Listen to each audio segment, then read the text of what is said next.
Hello, everyone, and welcome to the Right to Read Initiative podcast. My name is Dr. Kathryn Garforth from Garforth Education, and I have the pleasure of being joined by Dr. Maria Murray today, and we're talking about the Reading League and how it came to be.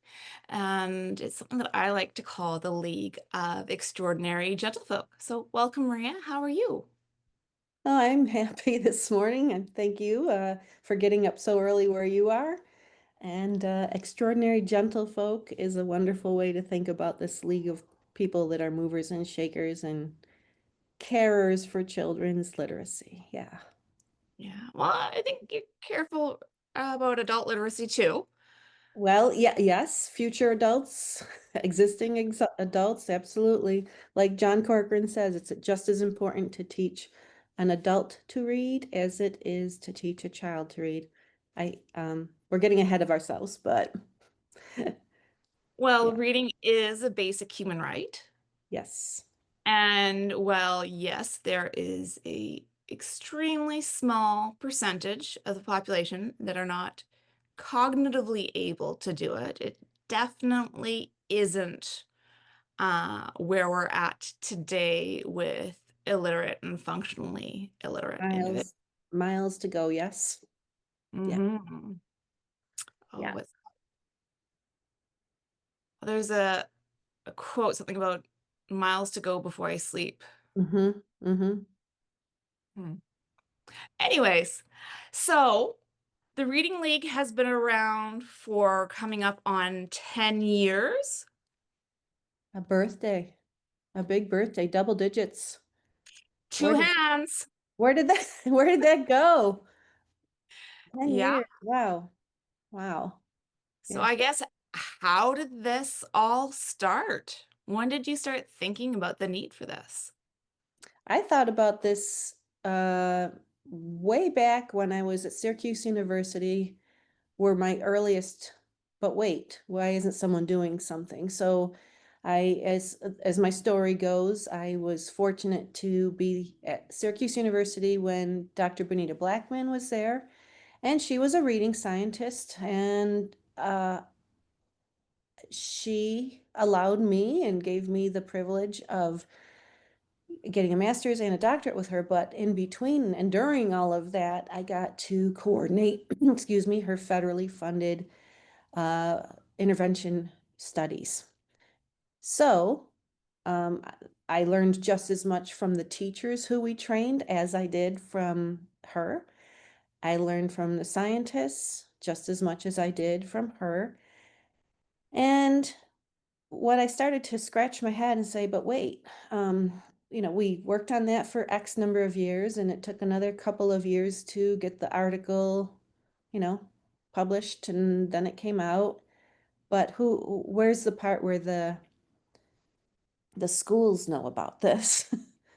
Who's going to teach? Because I knew it was very rare, very, very, very rare, and almost unheard of that the reading science was being used to teach teachers how to prepare children to read. And I Yeah. was told, and that's not our job. That's not our job.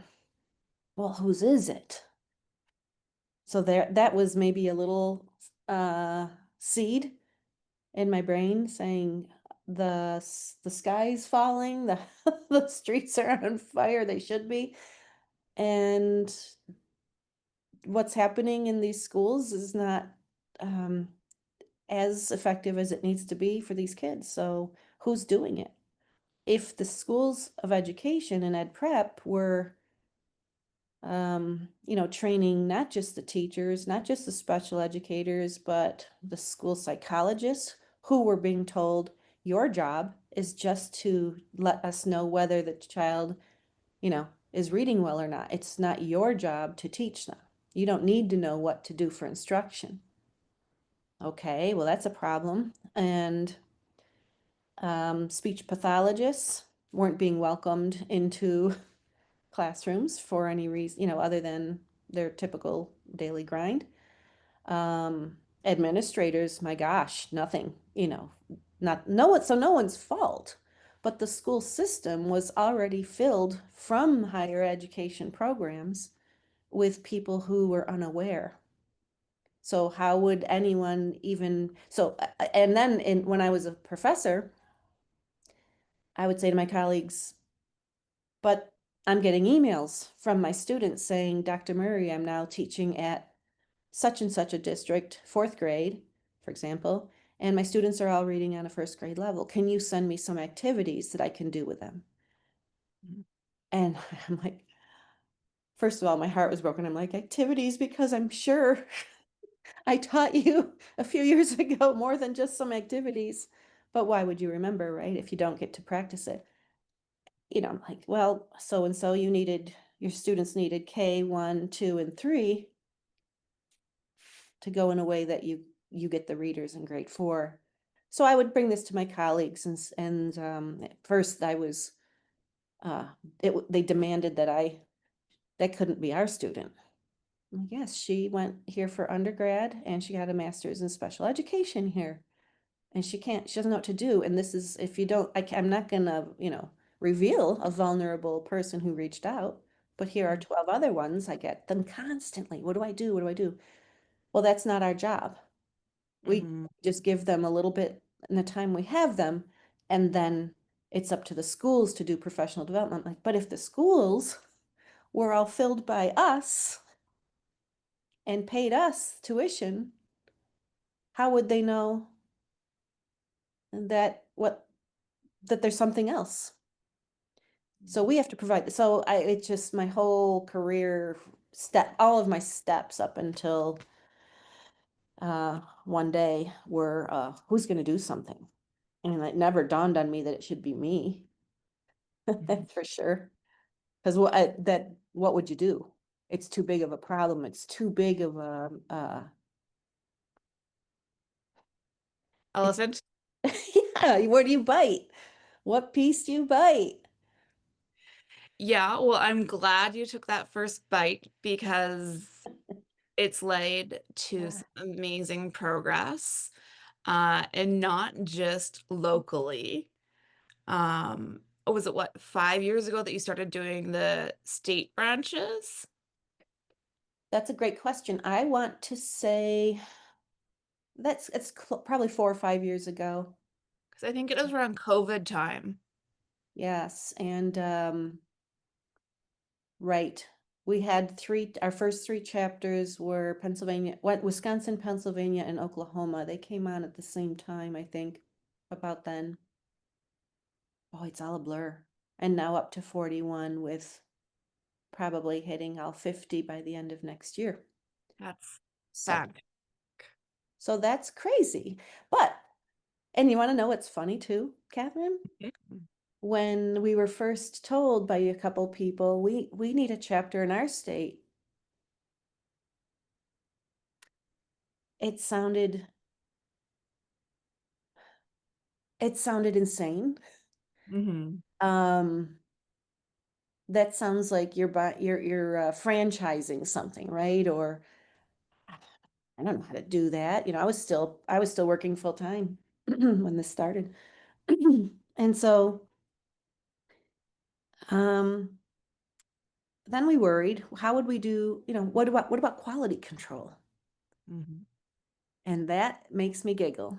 That is one of my most delightful, boy, you had that completely wrong moments, because the leaders in those chapters are of the utmost leadership. Almost 400 people volunteering with exactly what a league needs and represents, a wide variety of experts. So I'm gonna have a little sip of tea. So they had they have the professors, they have the parents, they have the people in publishing and in state ed departments and in higher ed. Like they're all there for each other and they all know something. And then when you build that, someone knows somebody. What Yes, that, what yeah. degrees of separation. Yep. And everyone knows meetings beget more meetings and conversations beget, oh, I know this guy or I know this person. I just met her yesterday. As a matter of fact, I can call her. I can't go through a single day. I have 9 or 10 meetings today, and all of those will yield something else I want to read or listen to, or someone else I want to reach out to. So it just keeps growing, this network, which is unbelievable. So it was always there, right? This didn't get invented out of thin air. It didn't get built. Mm. It was already there. The people were there. The only And thing Mhm. what I love about the Reading League is it's not specific to a particular deficit or need, Right. highlighting that things like learning disabilities, dyslexia, social inequality, cognitive deficits are not the only issue that we're dealing with in the illiterate environment and the functionally illiterate environment. There are so many aspects that we need to Mhm. consider.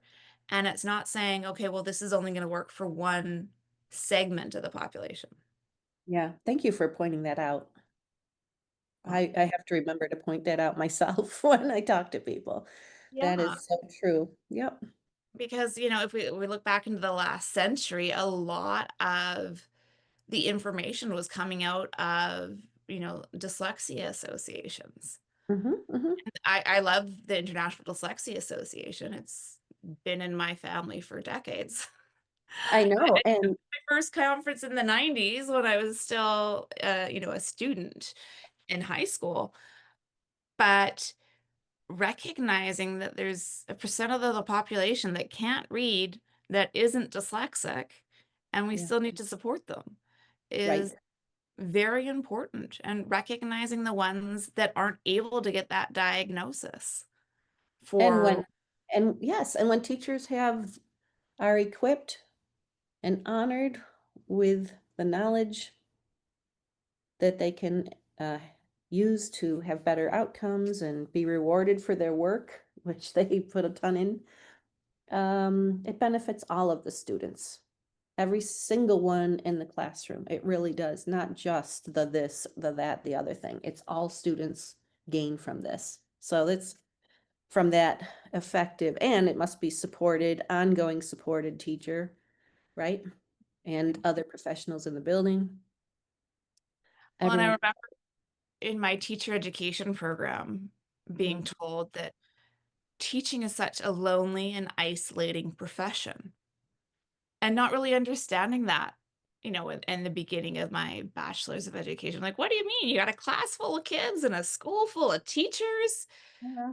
But it can be.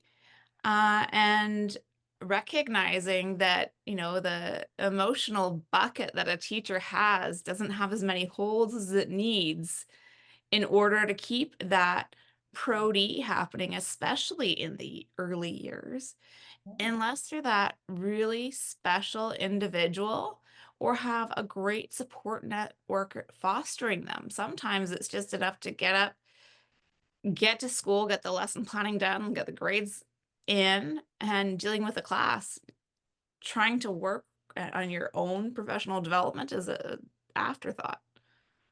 It's crazy. And there's um, people are like scraping for answers. Like, what I'm doing isn't working. I know something's missing. So I'm so happy the Reading League is there to say, you're right. And here's some things that you might have been missing. So it's funny. Uh, and maybe the title of this hour should be Things They Misthought as they started the Reading League. Mhm. So my simple thinking was, well, I know a lot about topic X. So I'm going to do what we called our live events. I'll do one of those. We did them every other month. So it was like putting on a little mini wedding every 2 months. It was very, lot to do, little mini conferences. Sorry about this. Oh, no I was problem. already talking a lot before I've been talking since 6 o'clock. Mm. So I'll do my topic. Kathryn, you're the dyslexia blah, blah, blah expert. Certainly people need to hear what's in your head. You'll take April. John, you can do the birth to whatever, red flags in communications and sciences expertise you have. You can take July. So we were schools were saying, can you come to us? We'll host one, we'll host one. So we always had an open door way in advance. But the very first one we did was January 2016, and 130 people came. They were mostly administrators from school districts. Full house, standing room only. It was in a community center. Uh, we had kicked out some old people who were finishing up, some cards or, activities they were doing in there. Threw the tables together and up we went. And it was a pretty bad snowstorm. The people weren't driving around that much, but everyone came, which is really weird. Most people should said, I'll go home and catch them another time. 3 hours long, and nobody left early. There was no one on there, people were just riveted. Um, my mom, who was, boy, my mom and my aunt, they were in their late 80s. They made huge cookies, chocolate chip and sugar cookies, dozens of them. We got them bulk flour and sugar. And I said, they're going to need to eat, fill the stomach so they aren't hungry. Oh my God, this is the thinking. Anyway, we gave them all a survey. I wish I had it in front of me. I could go grab it, but I'm not prepared. Yellow piece of paper, and we said, here are, I believe it was 24 topics that we can cover that we think would be of interest.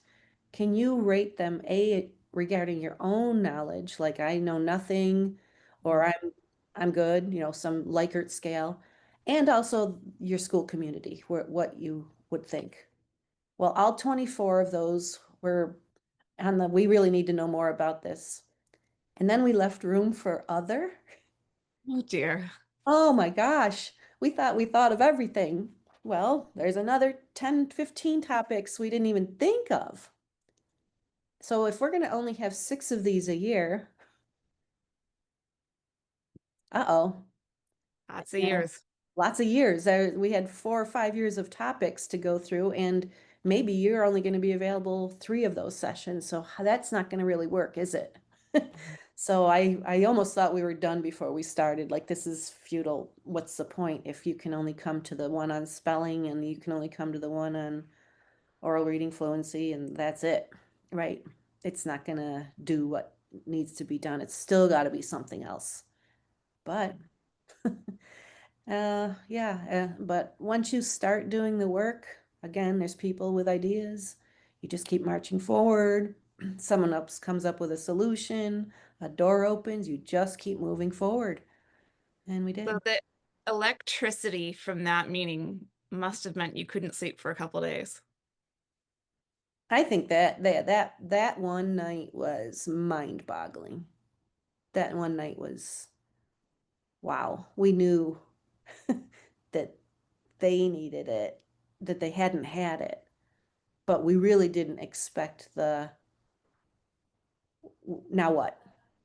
Like whatever we said, which I don't even know really, whatever we said alerted them that, oh, there is this big thing missing. All of the training, we've gotten grants, we've had $100,000 on, we were doing guided reading, and we thought we just needed to learn to do it a little better. We Mhm. kept trying to do our guided reading better and better. Um, and so they thought, like, why wouldn't you? It must be something wrong with the children or the home or the poverty. So we're doing everything we can. But boy, when they realized there is another option, Mhm. and a lot of anger, why didn't we ever know about it? Um, Yeah. I don't have a neat packaged answer for that. It's a big, messy answer in itself, right? Yes, unfortunately. And that answer's still around today. If Sure we're is. Yeah, it takes time. But, But we've got a league of extraordinary gentlefolk helping us make the way. You have an upcoming conference, and those are just electric. I had so much fun I can't believe it. uh, at the ones that I've attended. And yeah, so going from that community center rec room would be my guess what it was Yep, to the Wick Community Center. Mhm. What was that next step for you? Next step, our little band of board members who were another misunderstanding of Maria's, which this one I chuckle at myself, is the idea came to me. I designed the logo. I started a website, and everything was done in a day or two. I just did it. Mhm. I applied for the nonprofit status because I thought, well, we don't have money, so we can get grants and we can not pay sales tax on copy paper. So that'll be great.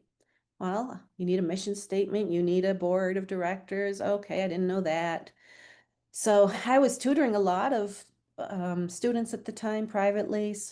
I would say to a mom, guess what I started? Will you join me?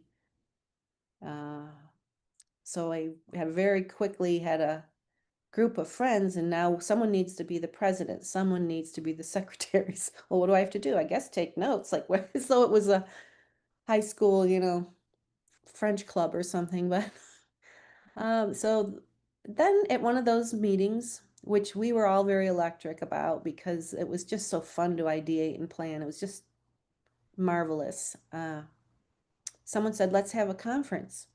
And she had planned conferences for years for um, NASP, a New York Association of School Psychologists, and National Association of School Psychologists. Uh, I said, that sounds terrifying, but sure, if you think we can do it. And Mark Seidenberg's book, Language at the Speed of Light, had just come out. So someone joked we should have Mark Seidenberg come. And I said, you're going to call, reach out. So they did. And he said, actually, my son goes to college in the central New York area, and we want to come there for parent weekend. If you could do it around then, I'll be happy to do it. So that's how we did it. We had Mark Seidenberg for our first keynote speaker, and we had a few hundred, almost 400 people come for a first conference, not bad, in 27 states and from Canada. Um, Wonderful time, wonderful time. So it's grown a little since then, but it always has that electricity. I thought it would wane from year to year once, but it is it just keeps going because people love to come to a place where each and every session you get something from. I don't think I've ever heard people say I didn't find anything that was for me, or there's nothing I can take back. It they Um, and there are a lot of conferences like that. I go to conferences during the year that are all very much the same way. I think what sets ours apart is um, the connections people make during the year, whether it's their own chapter or other work, and they love to bring it back and talk about it with people. And I think you have an excellent committee selecting conversations or presenters. There are conferences that I've gone to that are very much supposedly aligned, Mm-hmm, mm-hmm. but then you go to a presentation, you're like, well, I don't really know if that's exactly what we're talking about here, Oh, which is unfortunate, yeah. but reality and recognizing that it's a difficult task going through all those, what is it, 250, 300 word descriptions I and know. trying to It figure out. It is Uh, so hard to put it together. We are already working on next year's.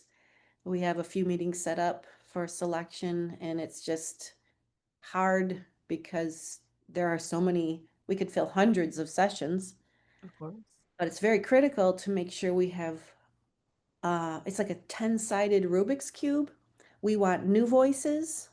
We want classic speakers so that other people have a chance to hear them as well.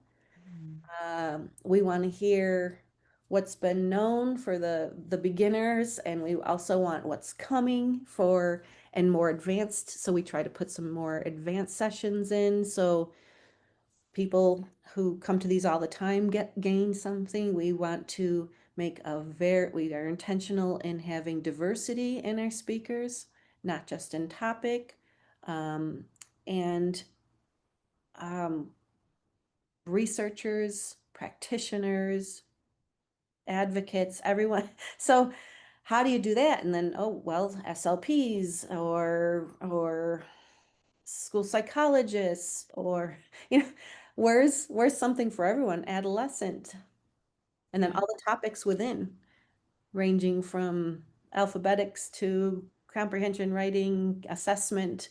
So to cram all of that into 60 sessions, some of those sessions have to check 4 or 5 boxes. But we're Well, going to and check those boxes.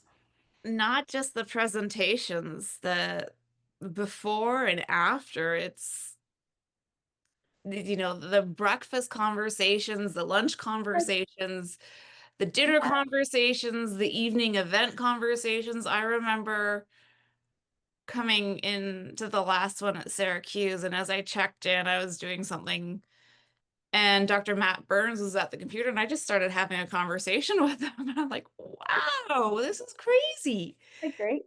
Yeah. I had And lunch last year with Wes Hoover, mhm. which was amazing, to just ate some pasta with this guy. And then over there was a table of people from Hawaii, and they were all wearing leis, and they gave me a lei. So I wore it the whole conference. It smelled beautiful, their gardenia scent. And so, but to just literally spend time with people, and then off they go and have learned something, met someone, and trade emails. And wow. Yeah. Yeah, and then they become woven into your fabric of resources. Mm-hmm. It's a big And quilt, big quilt. Yeah. and then just hearing that same concept in the way that they articulate it, that light bulb just changes. And I've heard this in sports and various things. You have your regulars that you Mm-hmm, see mm-hmm, all the time. And then you have a clinic or a special training event. mm. And your regular guy is like, well, I say that all the time to you. I'm like, yeah, but they said the words in this order. Yes. Changed it 100%. Isn't that the truth? I mean, I knew so much about phonological awareness from Dr. Blackman. She came out of Haskins Lab, and Don Schenkweiler, who's considered like the father of phonological awareness, was her mentor. Um, but anyway, it took me a good decade to really be able, you start out, I can define it on a quiz and get the right answer. I can define why it's important. I can name some activities that build it. But just to really get more depth when people talk about, if I'd happily sit in 100 more sessions on that topic. Never get tired of it. Yeah, and one of the things that I love specifically with phonological and phonemic awareness is the first measure I started administrating on it was the C-top elision. Oh, yeah. And as a dyslexic with severe phonological awareness issues, I'm like, oh, that makes so much sense. And then starting to use it with students. And I remember doing it in a classroom, and there's like, oh, yeah, that kid's going to have it. No problem. They're like Hmm. top of the class, reading, no problem. Then I'm like, oh, huh, Yeah. that's Yeah. weird. That's a fact. Uh, yeah. And, as like it wasn't even discussed in my bachelor's of education until I brought it up. And good for you that you did. Oh, yeah. Yep. I am happy with where we are today. And a decade has gone by, and now where I couldn't name on one hand universities that were including the findings from the science of reading in their prep. Now, I can use quite a few hands and name some really stellar programs, and they're coming on board all the time. So we're finally seeing that shift. I'll predict, let's see, don't we do like a magic envelope and we say in 10 years we'll come back and see if we were right?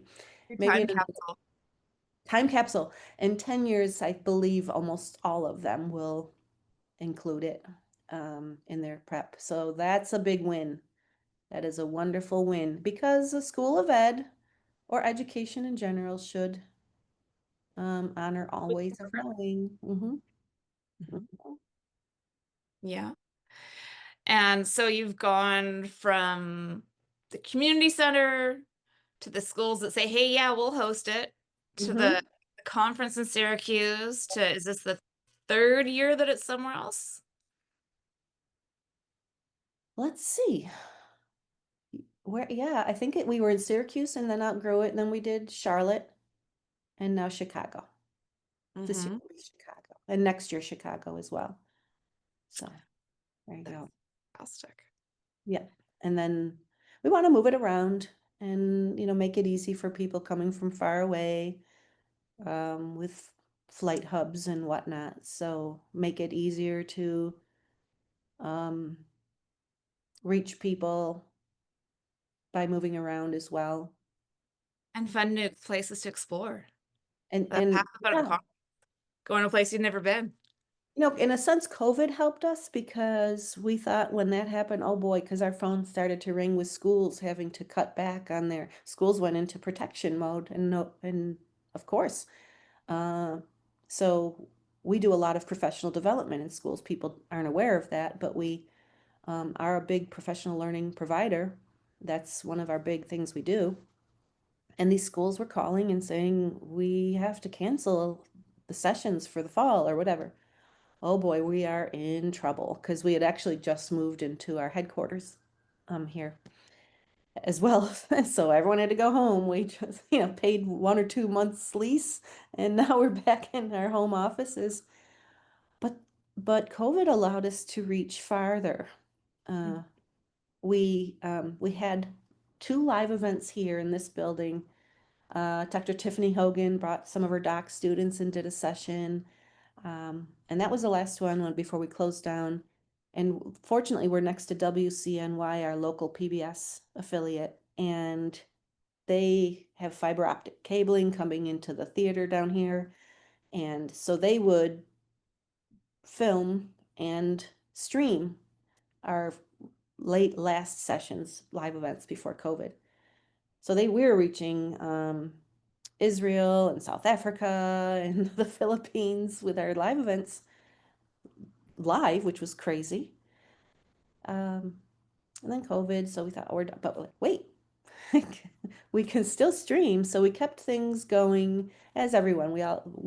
Took, the lemon and made lemonade out of it and actually grew quite a bit during COVID, which was a blessing for us.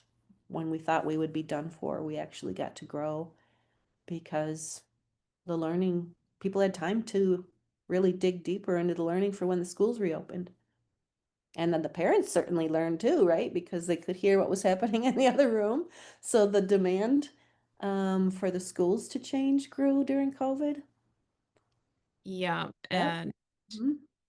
one of a teacher's worst nightmare is a parent or, a mama bear or a papa bear Mhm. who recognizes there is something missing for their child and Yeah. goes and seeks it because they're not going to back down. And isn't it I wonderful if the teachers are prepared and say, I agree with you, there is something going on. Um, Mhm. what are you seeing at home? This is what I'm seeing. This is what we're going to do. Everyone's in sync is just wonderful to know that's happening more and more now too. Amazing. Or the Yeah. parents never even have to hear there's a problem because it gets taken care of early on. Or yeah. Hmm. Yeah. Yeah. So, Well, and the Reading League isn't just about conferences and professional developments. You guys have so much available on your website and the compass. And mhm. I love how these resources are available. Yeah. And Joe Teacher can get it without being a member. Right. We don't have a membership fee. Um, we want people to connect with us. It's free. And, sign up for, the greatest thing anyone can do for us is to join us with our e-newsletter. It's Mhm. Staff helps to write it. We all pitch in and we think of the finest little nuggets that'll be useful to people this month, not just what's coming up, but here's something else we developed. We've added to this. We now have some more reviews of curricula that you might be using. So there's something for everyone to scan through it um, and become engaged that way. Um, where was I going with that? I don't remember. Compass, possibly? Compass. Oh my gosh, yeah, the compass. Um, we were after a couple of years where we were working primarily with educators in schools and providing just educators in general with knowledge through the events. It didn't take long to realize educators, it's all well and good, but There's that a superintendent change or that admin change or, a couple of maternity leaves or retirements and so we said, what's it going to take to make it the norm in a school system, that it's impervious to any changes, that's what's done. Like we wash our hands before surgery. We teach children using evidence-aligned instruction. So who's responsible for that? A lot of people who make decisions, a lot of people in positions of power who don't know about it. So that's when we started the compass, not as a map, but as a direction pointer. So you a can, wayfinder. Mhm.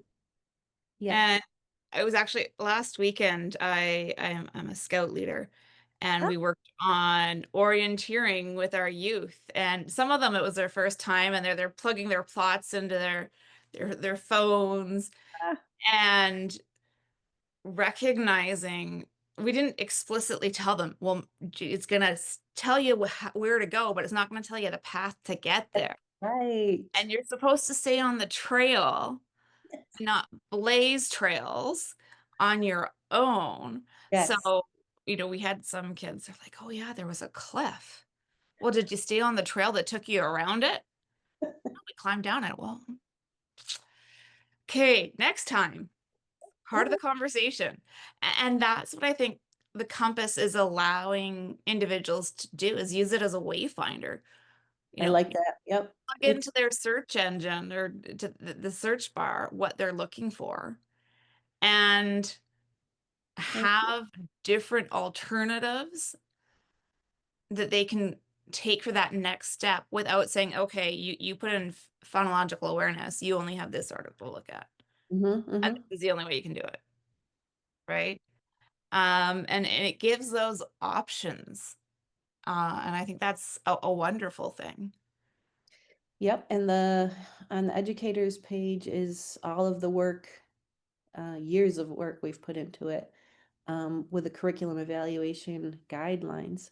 Mhm. When we saw some curricula coming out that very clearly embedded like queuing systems and such and level text and so forth and called themselves science of reading. Oh no, what do we do about that? And so we thought, well, we'll just make this little tool that just points out the red flags. If you see a red flag, such as this, or this, just consider another program perhaps. Or if you already bought this program, here's the red flags in it, and you're going to need to build your knowledge and supplement and fix it. Well, the tool was great, except people were misusing it.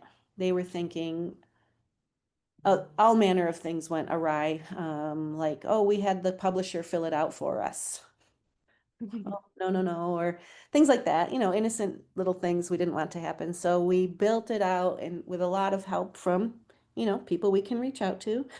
And it turned into the guidelines, which not only include what to avoid, but what should be in a program. And pages of the research where this is where this came from. So I think there's 77 items for people to review. But and so that's all we thought, Kathryn, that would be. But surprise again, um, we were deciding, people were saying, well, again, for example, we had the publisher do it for us. Like, so we said we should do it ourselves. We should take the curricula and evaluate them on our own, using our tool, working alongside the publisher. So reach out to the most purchased at first, and reach out to them and say, do you want to work with us? And this is what we want to do. Very transparent. And then when we're done, we're going to send it back to you and make sure we didn't miss something. So we have highly trained teams for inter-rater reliability and tested kept tweaking the tool, finally got it right. Matt Burns did a study for us on it. He did the inter-rater reliability study for us.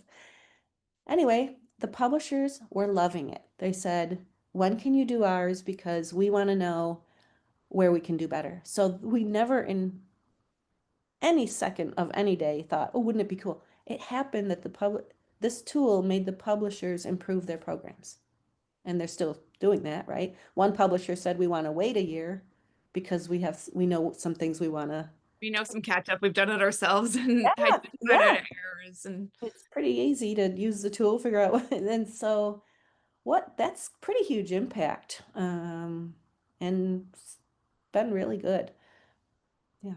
So, well, I want to thank you for all the work that you have done. And I look forward to learning about what goes in your 10-year time capsule for dreams. And I know you'll far exceed yeah, them. that's a good idea. Maybe at our next staff retreat, I will get a capsule kit and we'll put some things in there, and it'll be a big hoot when we open it up in 10 more years. But hopefully in 10 years, we get to be what I hope, which is the one of the only nonprofits in the world that actually worked themselves out of a need. So I dream of closing the door and putting Well, the key away and saying we did it, you know? but it all depends on shifting the need. So yes, so Mhm. we're at that 95, 98% of fully literate kids when Mhm. they're in school.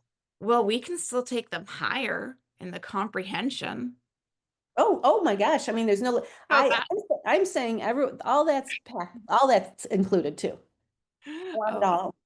In 10 years, we can do it. sounds good. But we got to get started right now, today. Yeah. Exactly.